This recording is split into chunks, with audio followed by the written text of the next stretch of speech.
เขาจะได้อะไรถ้าเขาทำแบบนี้ทุกวัน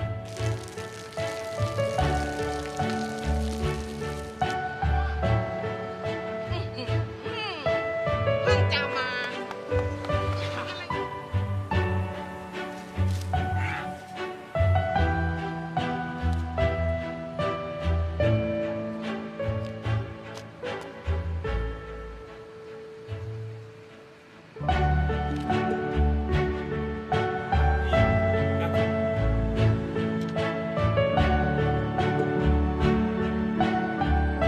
เขาจะไม่ได้อะไรเลย ไม่ได้รวยขึ้น ไม่ได้ออกทีวี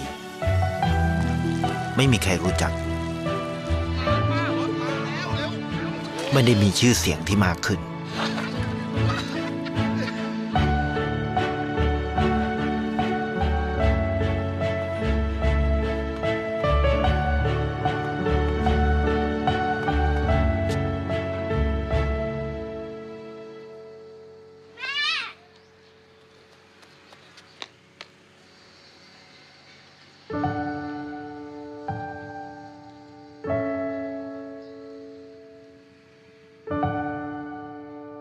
เพราะสิ่งที่เขาได้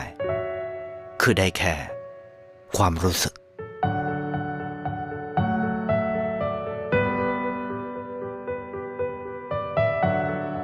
ได้เห็นความสุข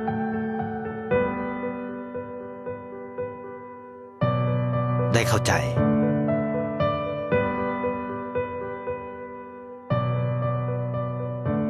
ได้ความรัก ได้ในสิ่งที่เงินซื้อไม่ได้ ได้โลกที่สวยงามกว่าเดิม